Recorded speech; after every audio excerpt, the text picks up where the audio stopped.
میڈسٹینڈ اپنی بیماری کو سمجھیے۔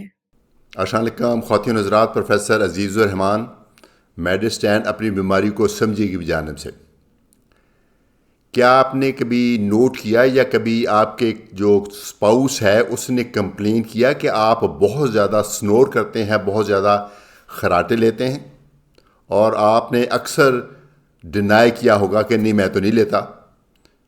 یا آپ نے کبھی نوٹ کیا کہ آپ دن کے وقت بہت زیادہ غنودگی میں رہتے ہیں، لیزی رہتے ہیں، انرجی نہیں فیل کرتے، اس کے باوجود کہ آپ نے پوری رات نیند پوری کی ہوتی ہے؟ اگر ایسا ہے تو ممکن ہے کہ آپ کو یہ بیماری ہو جس کو بولتے ہیں obstructive sleep apnea۔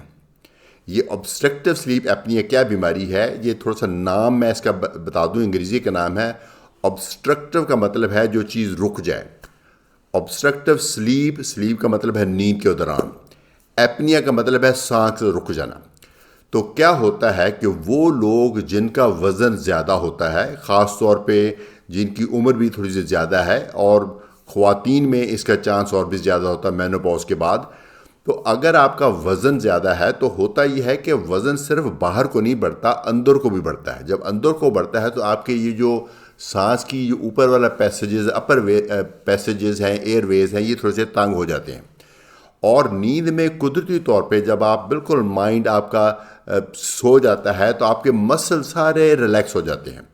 جب مسل ریلیکس ہوتے ہیں تو ایکچولی آپ کے جو تالو ہے، یہ جو پیچھے والا مسل ہوتا ہے، سافٹ والا پیلیٹ ہوتا ہے، وہ نیچے گرتا ہے اور آپ کا سانس ایکچولی رک جاتا ہے۔ تو اس کی نشانی یہ ہوتی ہے، تو رکنے سے پہلے تو جب وہ ہوا گزرتی ہے تو ہر دفعہ ہوا گزرتی تو آپ کا تالو سے وائبریٹ کرتا ہے، تو وہ خراٹے ہوتے ہیں بہت زیادہ، اور پھر کئی دفعہ وہ سانس ایکچولی رک جاتا ہے۔ جب سانس رک جاتا ہے تو آپ کی بلڈ میں آکسیجن کا لیول کم ہو جاتا ہے اور آپ کے بلڈ میں کاربن ڈائی آکسائڈ کا لیول بڑھ جاتا ہے، چونکہ یہ لنگس کا کام ہے آکسیجن پرووائڈ کرنا اور کاربن ڈائی آکسائڈ نکالنا۔ تو ایک دم سے دماغ کو سگنل جاتے ہیں، تو دماغ گہری نیند سے ایک دم سے ایک گھبراہٹ کی صورت میں جاگتا ہے، اور آپ ایک دم سے ہڑبڑا کے اٹھتے ہیں اور آپ دوبارہ سانس لیتے ہیں۔ تو پھر دوبارہ سانس لیتے ہیں، کئی دفعہ کروٹ لیتے ہیں، کئی دفعہ ادھر ہی آپ کو سانس آ جاتا ہے، پھر دوبارہ سو جاتے ہیں۔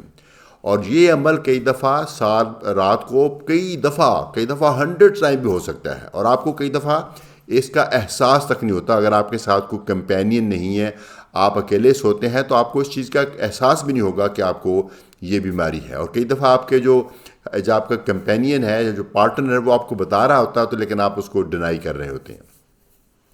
تو اگر ایسا ہے تو پلیز آپ اپنے ڈاکٹر سے ملیں۔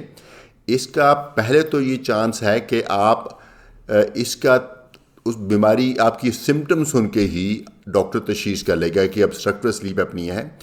اگر کسی طرح کا شک ہے تو اس کا ایک ٹیسٹ ہوتا ہے، وہ آپ کو لیبارٹری میں، عام یہ جو پک اپ پوائنٹس ہوتے ہیں وہاں نہیں، پراپر سلیپ لیبز ہوتی ہیں، سلیپ لیب میں جا کے پراپر کمفرٹیبل بیڈ پہ عام بستر کی طرح آپ لیٹیں گے، سوئیں گے وہاں پہ، اور کئی طرح کے آپ کو تاریں لگیں کہ پوری رات آپ کے وہ کئی چیزیں آپ کی مانیٹر ہوں گی۔ یہ سلیپ اسٹڈی کہتے ہیں۔ اس میں آپ کی نبض کس رفتار سے چلتی ہے، سانس کس رفتار سے چلتا ہے، سانس کتنی دفعہ رکتا ہے، کتنی دیر کے لیے رکتا ہے، اس وقت آپ کی آکسیجن لیول ڈراپ ہوتا ہے، کاربن ڈائی آکسائڈ لیول بڑھتی ہے، ای سی جی میں چینجز آتی ہیں، ای ای جی میں چینجز آتی ہیں، وہ مختلف لیولز ہیں۔ وہ آپ کی جو اسٹڈی ہے وہ آپ کو پورے دن کی، رات کی پیٹرن بتاتا ہے۔ تو کئی دفعہ آپ دیکھ کے حیران ہوتے ہیں کہ یہ رات کو آپ کو 25 دفعہ سانس رکا تھا، کئی دفعہ ایک منٹ کے لیے رکا تھا، کئی دفعہ 25 سیکنڈ کے لیے رکا تھا۔ تو وہ ساری جب اسٹڈی سامنے آتی ہے تو پھر پتہ چلتا کہ ہو واقعتاً یہ تو بہت امپورٹنٹ کنڈیشن ہے۔ صرف تکلیف آپ کو نہیں، آپ کے پارٹنر کو بھی ہے، اور آپ کو ایکچوئل میڈیکل کنڈیشنز کئی ہو سکتی ہیں اس کی وجہ سے۔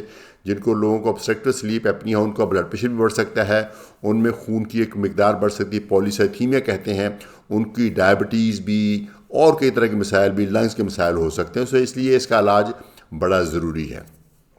تو کیا علاج ہے اس کا؟ الٹیمیٹ علاج تو وزن کم کرنا ہے، لیکن وزن کم کرنے کے لیے آپ کچھ بھی کریں گے تو وہ تو ظاہر ایک لمبا پروسیس ہے، اور ڈپینڈ کرتا ہے کہ کتنی تکلیف ہے۔ اس میں کئی طرح کی چیزیں ہیں۔ ایک تو مشین ملتی ہے، وہ اوبیسلی آپ کے جو ڈاکٹر ہیں ٹپیکلی ایک پلمونالوجسٹ آپ کی سلیپ اسٹڈی کرنے کے بعد آپ کو ریکمینڈ کریں گے۔ مشین ملتی ہے، وہ آپ کو ٹائٹ یہاں ماسک کے اوپر لگانی ہوتی ہے، مشین آپ کو سانس دلاتی ہے رات کو۔ اس کو شروع میں اس کے ساتھ ایڈجسٹ کرنا مشکل ہوتا ہے، جیسے اینک نہیں لگاتے ہو تو اس کے ساتھ ایڈجسٹ کرنا مشکل ہوتا ہے، یہ تو ٹائٹلی باندھا جاتا ہے تو کافی مشکل ہوتا ہے اس کے ساتھ ایڈجسٹ کرنا. لیکن جب آپ کو سانس بہتر آتا ہے، نیند بہتر آتی ہے، آپ کا اگلا دن بہتر ہوتا ہے تو آپ کو اس کی ایکسیپٹنس آ جاتی ہے، آپ اس کی عادت بنا لیتے ہو. ایک یہ مشین ہے، پھر کچھ ڈیوائسز ہے جو گلے میں ڈالتے ہیں، ادھر رکھے جاتے ہیں تاکہ منہ کے ساتھ ادھر لگا کے تاکہ سانس کھلا رہے. پھر اس کے علاوہ اس کی سرجری بھی ہے. سرجری کئی طرح کی ہے، لیکن اس میں میرے خیال میں سب سے کامیاب سرجری وہ بیریٹرک سرجری، جس میں ایکچولی آپ کا وزن کم ہوتا ہے. تو کئی طرح کی چیزیں ہیں جو کی جا سکتی ہیں، لیکن یقین مانیں یہ بہت کامن کنڈیشن ہے. خراٹے مارنا صرف ایک سوشل ایشو نہیں ہے. زیادہ خراٹے مارنے کا مطلب ہے کہ ہو سکتا ہے کہ آپ کو obstructive sleep apnea ہو.